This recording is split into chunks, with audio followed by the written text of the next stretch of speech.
Avis vascular centre మన దేశంలోనే the best varicose vein hospital. ఇది భలే కేసురా. అవును, చిన్న వయసులో ముగ్గుడిపోతే ఎలా అడ్జస్ట్ అవుతుందిరా?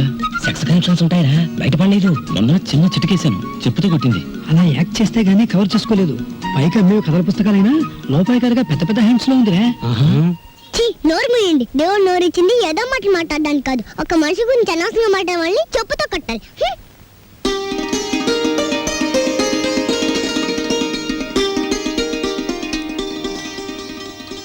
అన్నయ్య అన్నయ్య సైకిల్ కూడా లేదే. చూసావా, చెప్పుకుంటూ వెళ్ళిపోయాడు. రాంబాబు, నాకు దోశ. 2 ఇడ్లీ పడా రాంబాబు. ప్లేట్ పూరి రాంబాబు. పెసరట్టు ఇడ్లీ రాంబాబు. రాంబాబు, నాకు ఐస్ క్రీమ్. రాంబాబు, ఓ ప్లేట్ ఉప్మా. రాంబాబు, నాకు స్ట్రాంగ్ కాఫీ. ఎంత రాంబాబు అయితే మాత్రం అతనికున్న 2 చేతులతో మీరు చెప్పినవన్నీ ఒకేసారి ఎలా తీసుకొస్తాడయ్యా? తెచ్చాను సార్.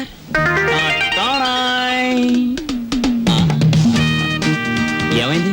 నాకు జాబ్ వచ్చింది. కంగ్రాచులేషన్స్. ఏంటి బాబాయ్, ఈ ఆర్థిక పరిస్థితుల్లో అల్లుడు స్కూటర్ కోసం కబుర్ చేశాడు Rambabu. Latest model scooter market లోకి రావడానికి 6 నెలలు పడుతుంది చెప్పండి. ఆ తర్వాత ఏం చేయాలో నేను చెప్తాను. అలాగే. ఏం రెడ్డి గారు, ఆవిడికి నా మీద అనుమానం ఎక్కువైపోతుంది రాంబాబు. మరి నిజమే కదా? ఆ క్లబ్ డాన్స్ వదిలేసి తప్పైపోయింది క్షమించని మీ ఆవిడ కాళ్ళు పట్టుకోండి, అనుమానాన్ని తీరిపోతాయి. అలాగే తినండి. ఏయ్ వాటర్. ఓకే. Hello sir. ఏంది అయ్యా రాంబాబు, జాదుగరి ఈ హోటల్లో ఉన్నదో నీ చేతుల్లో ఉన్నదో తెలియదు గాని ఈడికెళ్ళి పార్సిల్ తీసుకొస్తేనే ఈ స్కూల్కి పోతామని నా 3 ఫ్యామిలీస్ పోరగాళ్ళు అర్థాలు చేస్తుండ్రు. కానిస్టేబుల్ పంపించవా అంటే దీని తల్లి వాళ్లే సగం తిని బారి నూపుతారు. అందుకని నేనే వచ్చిన. కట్టు ఒక చిన్న సజెషన్, మీరు మీ ఉద్యోగమైనా మానేయండి, లేదా 2 ఫ్యామిలీస్ అయినా కట్ చేయండి. అరే ఆంజనేయులు, రాంబాబు సంటూ మనిషి దొరికేది చాలా కష్టమయ్యా. ఏకదమ్ గోల్డ్. వాడిని జర మంచిగా చూసుకున్నాం అనుకో, వచ్చే ఏడాది కల్లా లాడ్జింగ్ కూడా పెట్టొచ్చు. చూడండి ఎస్ఐ గారు, మనం ఎవ్వరి మీద ఆధారపడాల్సిన పని లేదు. నాది మూలా నక్షత్రం 4వ పాదం. నేను మట్టి ముట్టుకుంటే బంగారం అవుతుంది, బంగారం ముట్టుకుంటే మట్టి అవుద్దా? అరే దమా ఖరాబ్ అయింది అబ్బాయి. కండ్లబడని గ్రహాల మీద కాదు అవి భరోసా పెట్టాల్సింది, తాకత్తున్న మనుషుల మీద. వాళ్ళని అలగ్ చేసుకోకూడదన్న దమాకు నీకుండాలి. సరేది, దీని తల్లి బిల్ ఎంత అయింది? 18 రూపాయలు. 18 రూపాయలేనా? మిగతా 82 రూపాయలు. 100 రూపాయలు నోట్ ఇస్తా. మహాప్రసాదం. ఇస్తానన్న మాట విని చాలా కాలం అయింది. వస్తా. ఆ నోట్ ఇవ్వలేదు. అరే 1వ తారీఖు నాడు జీతం తీసుకోగానే తీసుకోబోయి. నేను ఎవరిని? ఎస్ఐ దస్తగిరి గారు.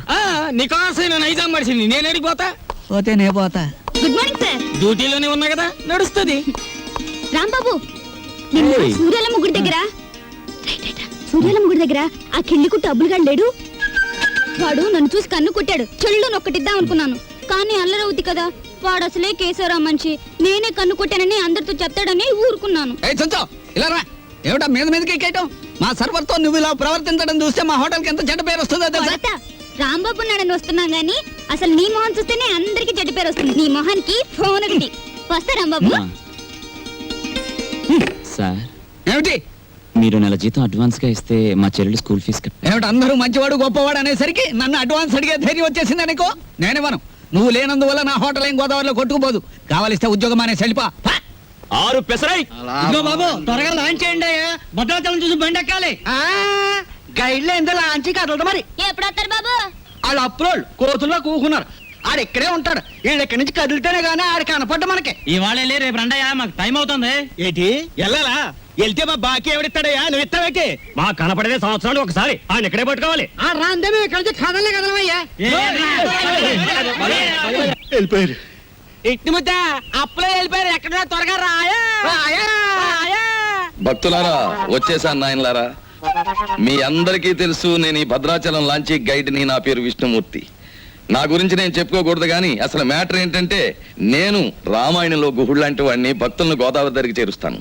ఆ భద్రాచల కోదండరాముడి యొక్క పుట్టు పూర్వోత్తరాలన్నీ చెప్తాను. గోదావరిలో ఏ స్థలానికి ఏ మార్చి ఉందో చెప్తాను. గోదావరిలో ఎక్కడ లోతుగా ఉంటుందో, ఎక్కడ మెరగ్గా ఉంటుందో చెప్తాను. ఊళ్ళో మీరు ఎక్కడ మకాన్ చేస్తే మీకు సౌకర్యంగా ఉంటుందో చెప్తాను. మీరు ఎక్కడ భోంచేస్తే రుచిగాను చవకగాను ఉంటుందో చెప్తాను. ఏ రైలు ఏ వేళకి ఎటువైపు వెళ్తుందో చెప్తాను. ఈ వివరాలన్నీ మీ అందరికీ చెప్పినందుకు తల ఒక్కటికి 5 రూపాయలు, 5 రూపీస్ ఓన్లీ వసూలు చేస్తాను. ఇప్పుడు భద్రాచలం లాంచి బయలుదేరుతోంది. ఒకసారి రాముల వారికి గోవింద కొట్టండి.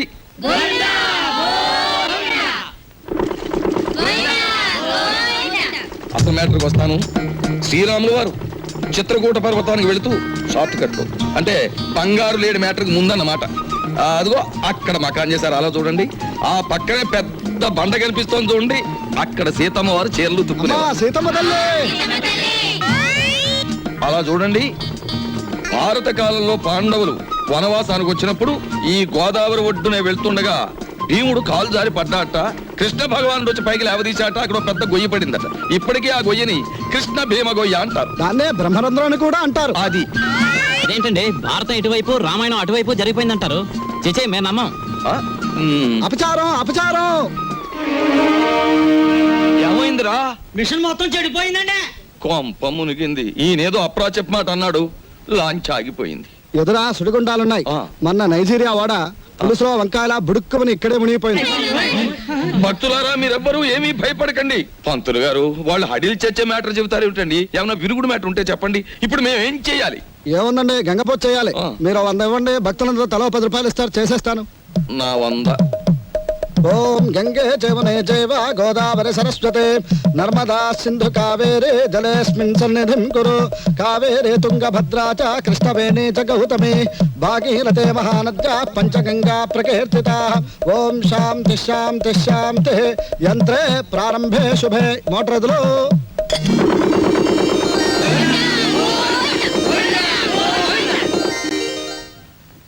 ఏమిటో ఆదాయం బొత్తిగా చిక్కిపోతోంది. వేదిలో చూసుకుందాం నేను పంతులు గారు. ఆ, ఆ. నువ్వు భక్తుల దగ్గర పాసెంజర్ల దగ్గర డబ్బులు తీసుకుంటున్నావు, కంప్లైంట్లు వస్తున్నాయి. కొంచెం నెమ్మదిగా మాట్లాడవా బాబు. ఎందుకు మాట్లాడాలయ్యా? ఇది కేశవరావు గారు పాడిన రేవు. కంప్లైంట్లు వస్తున్నాయి, సరే మ్యాటర్ ఏంటి కంప్లైంట్లు వస్తున్నాయి. ఇప్పుడు? కంప్లైంట్లు రావట్లేదు. ఉమ్. కంప్లైంట్లు వస్తున్నాయి. ఆ? ఇప్పుడు కంప్లైంట్ రావట్లేదు. బాబాయ్ ఆ, వస్తున్నా. పెసరట్లు. ఓ అబ్బబ్బబ్బబ్బ, కాలిపోతున్నాయి. రాంబాబు, సుఖం నేను నా జీవితంలో సంతోషంగా ఉండేది ఎప్పుడంటే అభిమానంతో నువ్వు ఇచ్చిన పెసరెట్లు ప్రశాంతంగా గోదావరి మధ్యకి వెళ్ళి తిన్నప్పుడు.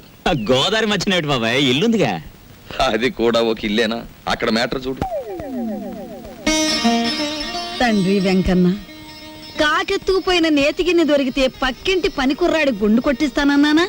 దొరకలేదు. ఆవిడ మా అమ్మ. రోగానికి మొక్కులు, ఐశ్వర్యానికి ముడుపులు, పూజలు, నోములు మా అమ్మకని పెట్టిన ఖరీదైన ఫార్ములా. అబ్బో వడ్డాణం కొంత పెద్దదే వచ్చింది. ఆవిడ నా శ్రీమతి, పేరు శీలవతి. బాగా డబ్బున్న వాళ్లకు ఉండవలసిన అన్ని కోరికలు ఉన్న మనిషి. తన మొగుడు లాంచీ రేవులో చాలీ చాలని జీతంతో చిన్న ఉద్యోగాన్ని, అది కూడా టెంపరీ అనే సంగతి మర్చిపోతుంటుంది. ఇక్కడ బ్రాకి లంగాకి మ్యాచింగ్ కుదరట్లేదు, అస్సలు కుదరట్లేదు తెలుసా? అమ్మో మా కాలంలో చీరకి జాకెట్కే మ్యాచ్ని చూసుకునేవాళ్ళం. మీ కూతుని చూసారా? ఓసి నీ సిగ్గు బొగ్గులవ్వ. లంగాకి బాడీకి మ్యాచింగ్ ఏమిటే? రేపు పెళ్ళయ్యాక మ్యాచింగ్ కుదరలేదని మొగుణ్ణి కూడా వదిలేస్తావా? సర్లే, హారతి తీసుకో, ద్వాదశ గడియలు వచ్చేస్తున్నాయి. మా చెల్లాయి విదేశీ ఫ్యాషన్స్, సినిమాలు, వారపత్రికలు అంటే చెవి కోసుకుంటుంది. కానీ వర్షం వస్తే మా నట్టిల్లు కురుస్తుంది అని ఎప్పుడూ గుర్తుకు తెచ్చుకోదు. హారతి తీసుకో. అమ్మమ్మా, ఆ అరుపులేమిట్రా? నీ అమ్మ కడుపు మాడా, నీ గొంతు నొక్క. నొక్కుతావమ్మమ్మా, నొక్కుతావు. తరతరాలుగా యుగాలుగా మీలాంటి మూఢ భక్తులు నాలాంటి హేతువాదుల గొంతు నొక్కుతూనే ఉన్నారు. మతం మత్తుమంది అన్నారు. రోడ్డు మీద ఉండే మైలురాళ్లు, వంటింట్లో ఉండే రుబ్బురాళ్లు కూడా మీలాంటి అజ్ఞానుల వల్ల దేవుళ్ళైపోయాయి. మా మేనల్లుడు మా ఇంట్లోనే ఉంటాడు. ఎప్పుడూ ఏదో అరుస్తూ ఉంటాడు. దాన్నే విప్లవం అనుకోమంటాడు. ఈ గెద్ద రెక్కల కింద దాని చెప్పు చేతలలో నడుస్తూ అణిగిమణిగి ఉంటుంది ఈ పరగణ. దీన్ని ఎదిరిస్తే అది వాళ్ళ అంతం. దానికి దాసోహం అంటేనే జీవితం. రాంబాబు ఉద్యోగం దొరక్క సర్వరైన, విష్ణుమూర్తి గతిలేక గైడ్ అయిన కారణం ఈ గెద్దే. ఈ గెద్ద పేరే దుగ్గిరాల కేశవరావు. కలెక్టర్ గారు, మీరిద్దరూ ఈ 2 జిల్లాలకి సంబంధించిన అధికారులు. అంతేకాదు, ఎంతో కాలంగా ఇక్కడి నుంచి ట్రాన్స్ఫర్ కాకుండా ఉన్న అధికారులు కూడా మీరే. అది ఎందుకో మీకు తెలుసు, నాకు తెలుసు. ఏమంటారు? అదేంటి సార్, మిమ్మల్ని కాదంటే గవర్నమెంటే పడిపోతుంది. ముఖ్యంగా ఇప్పుడు మిమ్మల్ని పిలిపించిన కారణం ఏమిటంటే, గవర్నమెంట్ రైతులకు ఇవ్వబోయే రుణాలు మా సెక్రటరీ ఒక లిస్ట్ ఇస్తాడు. దాని ప్రకారం పంచిపెట్టండి. ఇవి ముఖ్యంగా పేద రైతులకి వాళ్ళని గవర్నమెంట్ ఇస్తున్నది కదా, ఇబ్బంది అవుతుందేమో సార్. మాకే నీతులు చెప్తున్నారా? దేశం మారిపోయిందన్నమాట. కానీ ఈ కేశవరావు మారలేడు, మారడు. గుర్తుంచుకోండి. అలాగే సార్, మీరు చెప్పినట్టు చేస్తాం. ఏదో డ్యూటీ ప్రకారం అన్నాం అంతే సార్. డ్యూటీ కోసం సిన్సియర్గా బతకటం కంటే మీ బతుకుల కోసం మా మనుషులుగా బ్రతకటం మీకు చాలా ముఖ్యం. అర్థమైందా? వెళ్ళండి. ఏదో భగవంతుడి దయ వల్ల మనం గొప్ప స్థితిలోనే ఉన్నాం. ఇంకా ఎందుకండి నేల మీద గింజలు నాలుగుతో అద్దుకున్నట్టు మీకు ఈ గొడవలు? చూడు, పేదవాణ్ణి ఇంకా పేదవాణ్ణి చేసినప్పుడే గొప్పవాడు గొప్పవాడుగా ఉంటాడు. వాడు పెరిగితే మనకాడు పట్టేదెవరు, మన మూటలు మూసేదెవరు? అప్పుడు వాళ్ళకి మనకి తేడా ఏమిటి? ఒక్కటి గుర్తుంచుకో, ఇది మా తాతల కాలం నుంచి మేం పాటిస్తున్న శిలాశాసనం. ఎంత? మనం డబ్బు గలవాళ్ళమే, కానీ ఆ డబ్బు దాచుకున్నప్పుడే మనకి గౌరవం. డబ్బు ఖర్చు చేయటం నాకు ఇష్టం ఉండదు. అది తెలిసి కూడా మళ్ళీ మళ్ళీ అడగడంలో నీ ఉద్దేశం?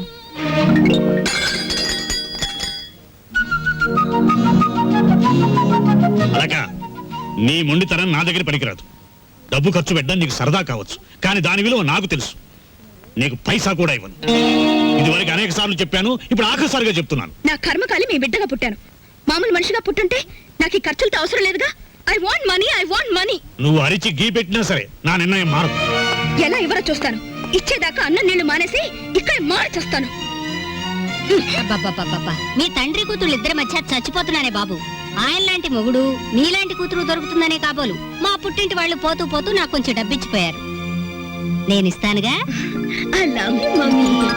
జయమ్ము నిశ్చయమ్మురా, భయమ్ము లేదురా, జంకు బొంకు లేక ముందు సాగిపొమ్మురా,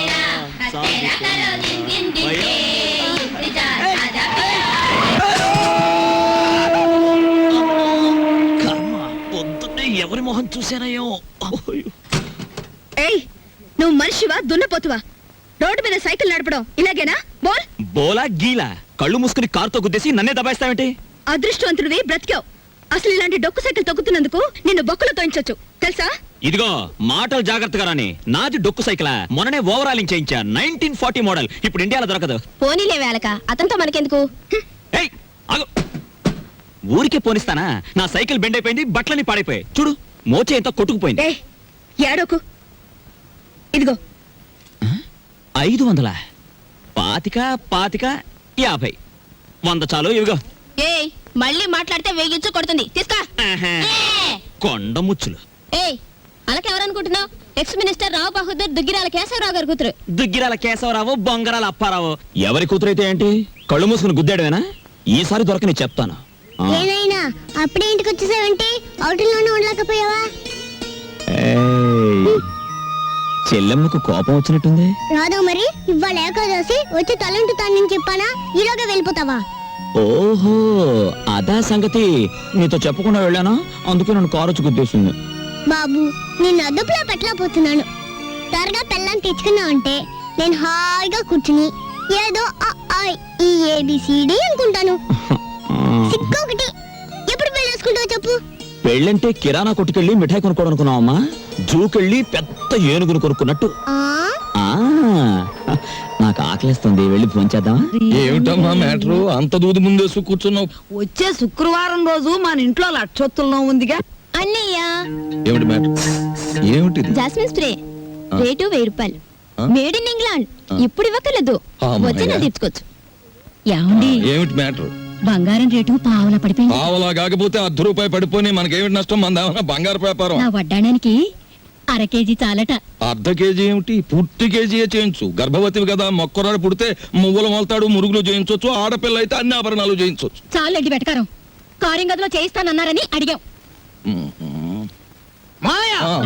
ఏమిట్రా నీ మ్యాటరు? నీ ఊపిరితిత్తుల్ని ఒత్తులుగా చేసి వెలిగించే ఒక తల్లి, నీ నెత్తురిని అత్తరుగా పూసుకునే ఒక చెల్లి, నీ చెమటని వడ్డానంగా చుట్టుకునే ఒక భార్య, వీళ్ళందరి దురాగతాలని ఖండిస్తూ అప్పు చేసి ఓ డప్పు కొనిస్తే అది వాయించుకుంటూ వీధులమ్మడి తిరిగే ఓ మేనలుడు, అది ఈ కొంప తాలూకు మేటర్. ఆంజనేయులు బోల్. అవునమ్మా, కూర్చోండి. ఇంతకీ మీరు? రేపు పిక్నిక్ ఆర్డర్ ఇచ్చిన పార్టీ మేమే. ఓహో, అలాగా. నైసర్గిక స్వరూపాలన్నీ బాగున్నాయి. ఏం చేస్తుంటారమ్మా మీరంతా? ఏం చేయాలనుకుంటే అది చేస్తాం. నీకెందుకయ్యా? ముఖ్యంగా చెప్పేది ఏమిటంటే, మాకు రేపు పంట కూడా కావాలి. పంట మీద సర్వ్ చేయడానికి సర్వర్ కావాలి. బోల్. అలాగే. రాంబాబు, మందు తాగుతారా? ఏంది వై ఆ కోతులు గిట్ట ఆడుతున్నాయా? ఏంది తమాసు చూస్తున్నాయి వై? అగో ఏంది వయ్యా? సూటు బూటేసిన గుడంబ తాగినో నువ్వు తాగినో లెక్క ఉండాలి. ఏంది లోని, ఏంది పబ్లిక్? గోదావరి బ్రిడ్జ్ కొంటాను, అమ్ముతావా? ఏంది బ్రిడ్జా? నీ అబ్బ సొత్తు అనుకున్నవా ఏంది? సర్కారు నిన్ను నన్ను దొలకపోయి నూకుతారు. ఎక్కువ మాట్లాడావంటే ఈ గోదావరి కొంటాను, ఆకాశం కొనవానే కొంటాను. ఆ? అడ్వాన్స్ ఆ? బాయ్ ఫుల్ తొందరగా తీసుకురా ఎక్స్ట్రా గారి కంపెనీ వాళ్ళకి. అబే సాలే, నిన్ను దోల్కపోయి స్టేషన్ లో పెట్టి 4 తగిలిస్తే గాని తొమ్మకి రావు. లేవు లేవు నీ యబ్బ లేవు. మస్తు బలిసింది ఆబే దీని తల్లి. నడు రంజానే నడు. పార్థు నడు బే. రే పార్థు పార్థు పార్థు నేను రా రాంబాబుని. ఓ రాంబాబు, అవునరా నేనే. ఏంది వేళ దోస్తానా? అరే నడు. సార్ నా ఫ్రెండ్ సార్, క్లాస్మేట్, పెద్ద కోటీశ్వరుడు. ఎందుకు ఇలా తయారయ్యాడో తెలియలేదు. వదిలేస్తే తీసుకెళ్తాను అరే సార్. రిపోర్ట్ రాసేసిన బై. సార్ ఆ రిపోర్ట్ కొట్టేస్తే రేపు పొద్దున మంచి టిఫిన్ చేయొచ్చు. అమ్మగారికి ఊతప్పు, మీకు పెసరట్టు నేతేస్తాను సార్. మరి సెకండ్ ఫ్యామిలీకి మిరపకాయ బజ్జీలు. ఏ సెకండ్ ఫ్యామిలీ? ఆ. పెద్ద పెద్ద మిరపకాయ బజ్జీలు నేతేస్తాను సార్. ఏంది బై రాంబాబు, నెలాఖరుకు మంచి కేసు దొరికింది అనుకుంటే అట్టం పెడతాం మిరపకాయ బజ్జీలును. సరే దొరకపో. ఈసారి బ్రిడ్జి కొంటా, గోదావరి కొంటా, రైల్వే స్టేషన్ కొంటానంటే బొక్కలేని చోరు చేస్తా. Thank you, sir. చిచి, నిన్ను ఇలాంటి స్థితిలో చూడాల్సి వస్తుంది అనుకోలేదురా. అనుకోనివి జరగడమే జీవితం రా. ఈ వేదాంతానికేం తక్కువ లేదు. అవునరా, తాగుడన్నా తాగేవాళ్ళన్నా అసహించుకునేవాడివి. నువ్వెలా తాగుపోతావురా? మనకి అవసరం లేనివన్నీ అసహ్యంగా ఉంటాయని, అసహించుకునేవి కూడా మనకు ఒక్కొక్కసారి అవసరం అవుతాయని నేను ప్రేమించిన అమ్మాయి నాకు దూరమైనప్పుడు తెలిసింది. ఏమైందిరా అమ్మాయి? ఎక్కడికో దూరంగా పోయింది. ఏ కులానికి ధనానికి ఆమె చిన్నది. ఎవరన్నారా? మా పెద్దలు. ఇప్పటికైనా మించిపోయినేం లేదు. ముందు అమ్మాయి ఎక్కడుందో వెతికి పట్టుకుని చేయి జారక ముందే చేసిన తప్పు దిద్దుకో. కావాలంటే నీ పెద్దవాళ్ళతో నేను మాట్లాడతాను. కానీ ఎటు కదలలేకుండా ముందరి కాళ్ళకు బంధంలా మా మామయ్య ఆస్తులు, ఫ్యాక్టరీలు, అన్ని గొడవలు నా తలపైన పెట్టాడే. ఎలా? మామయ్య పెనం మీద పేలప గింజలా పేలిపోతుంటాడు. Retired military officer. నా మీద మా వాళ్ళు వేసిన గూఢచారి 000. ఆ అమ్మాయి గురించి నేను వెళ్ళినట్టుగా ఇతనికి తెలియకుంటే అంతే చాలు. అవన్నీ నీకెందుకురా, నేనున్నానుగా, నేను చూసుకుంటాను. మీ మామయ్య వస్తే నువ్వు పక్క గదిలోనే ఉన్నావని నమ్మించి పంపించేస్తాను. రే, నాకు మాత్రం చిన్న ఉద్యోగం చూపించరా. చిన్న ఉద్యోగం ఏం కర్మరా, పెద్ద ఉద్యోగం ఇప్పిస్తాను. ఇవాళ నుంచి ఎస్టేట్ నిది, ఈ గెస్ట్ హౌస్ నిది. నీ ఇష్టం వచ్చినట్టు వాడుకో. లాభం 2, 3, 4 అంతే. ఏంటి 50 తగ్గించారేంటి? కేశవరావు గారు అన్సీజన్ కదా అని వర్కర్స్ అందరికి 50 తగ్గించమన్నారు. మరి సీజన్ లో బాగా డబ్బులు గుంజుకున్నప్పుడు మాకు ఏమైనా 50 పెంచారేంటి? మరి ఇంకో మాట, ఏంటి మ్యాటర్? కేశవరావు గారు రాబోయే అసెంబ్లీ ఎలక్షన్ నిలబడుతున్నారు. మరి అసెంబ్లీకా? ఆ. ఆయన చేబాట్లు తప్ప ఓట్లు పడతాయా? మాట్లాడనవసరం. ఇదిగో రేవుకి పాంప్లెట్లు పంచిపెట్టమని 40,000 పంపించారు. నువ్వే పంచి పెట్టాలి. మరి 40,000 నేనే పంచాలా? పంచుతాను. ఏది ఏమైనా సరే ఈ రోజు బాకీ వసూలు చేసి ఇక్కడి నుంచి కదలాల్సింది. ఇవాళ జీతాల రోజండి. ఇవాళ తప్పితే మళ్ళీ 4 రోజుల దాకా వాడు దొరికినా ప్రయోజనం ఉండదు. ఓసుకో ఎవరు రాజా. మెట్టు దిగారా మట్టలు అయిపోతాయి. ఇది కేశవరావు గారు ఆఫీసు. ఇట్ల మా ఆఫీసులో ఉన్నప్పుడు మా మనిషి, బయటకు వచ్చిన తర్వాత మేస్తో వచ్చినట్టు చేసుకోండి. అడుగు ముందు కేసారా మట్టలు అయిపోతాయి అంతే. ముందు నువ్వు ఇక్కడే ఉండు. ఆగండి, ఏమిటి అరుపులు కేకలను? ఆగండి, మీరు వెళ్ళండి చెప్తాను. మనం అనుకున్నట్టు ఆ 40,000 రెడీ చేయండి. నా ఇదిగో ఇలా రండి. ఏమిటయ్యా ఈ అల్లరి ఆర్పాటమును? ఇదిగో నా జీతం 400. మీ బాకీ తీరిపోయినట్టేనా? మీ వడ్డీలు తీరిపోయినట్టేనా? ఎందుకు వచ్చిందండి? నేను కేశవరావు గారితో దెబ్బలాడి లాంగ్ టర్మ్ ఫీజు కింద 40,000 రూపాయలు తీసుకుని నేను అనగా ఆఫీసులో ఇచ్చాను. మీరు వస్తే ఇచ్చేమని. అయ్యి బాబు నిజమే. అబద్ధం ఆడవలసిన గర్భ నాకేం వచ్చిందయ్యా? ఇదిగో రాములు గారు, 40,000 రెడీగా ఉందా? మన వాళ్ళు వస్తున్నారు, ఇచ్చేయండి, పని చేసుకుంటారు. పొరపాటు అయిపోయింది బాబు, నీ జీతం నువ్వే ఉంచుకోవాలి బాబు. ఇదిగో మన మధ్య బాకీలు తీర్చేస్తున్నాం కదా, రుణానుబంధం తీరిపోయింది అనుకోవద్దు. ఈ బంధం ఇలాగే 10 కాలాల పాటు కొనసాగాలి. ఈ శుభ సందర్భంలో మీరు చెరో 100 ఇస్తే. అలాగే. చూడు బాబు, ఇందా కోపడ్డామని ఏమీ అనుకోకు. ఆ విష్ణుమూర్తి గారు చెప్పిన 40,000 ఇచ్చేస్తే మేము వెళ్ళిపోతాం. అలాగే. ఇది పెద్దాపురం రేవులో పంచిపెట్టు, ఇది తాటిపాక రేవులో పంచిపెట్టు, ఇది మండపేట రేవులో పంచిపెట్టు, ఇది ఏడుపూర్ రేవులో పంచిపెట్టు. ఈ బాగా పంచితే రేపు మళ్ళీ ఇస్తాం. ఏ లక్షణ పాంప్లెట్లు కంప్లైంట్లు వస్తున్నాయిట్రా. అవును వస్తున్నాయండి. మీరంతా బయటకు వెళ్ళండి. మేము ఇక్కడ మందు కొట్టాలి. ఇది కాఫీ హోటల్, బ్రాందీ షాప్ కాదు. నీ అబ్బా, మీ ఆంజనేయులు మా కేశవరావు గారి కాళ్ళ దగ్గర కుక్కరా. ఆడి హోటల్లో కూడా పెద్ద పద్ధతి. రైట్, ఇడ్లీ సాంబార్ మానేసి చికెన్ రోస్ట్ తీసుకురా. వాడికి ఏదో తెలియక వాగాడు, వాడిని క్షమించేయండి. కేశవరావు గారి మనుషులు అంటే మాకు దైవ సమానులు. అలా లోపలికి వెళ్ళి సేవించండి. చూడండి, ఇక్కడ idli, vada, dosa, puri, coffee, tea, Ovaltine, water తప్ప ఇంకేవి తినడానికి వీల్లేదు, ఏవి తాగడానికి వీల్లేదు. మేము ఇక్కడే తింటాం, ఇక్కడే తాగుతాం. అలాగే రే ఇక్కడ ఇడ్లీ అక్కడ వడ అక్కడ దోశ అక్కడ బిల్లు ఇవన్నీ నువ్వు చూసుకో. ఓకే గురు. వీళ్ళ లోపలికి తీసుకెళ్లి చికెన్ తినిపించి పంపించేస్తాను. ఒక పెసరై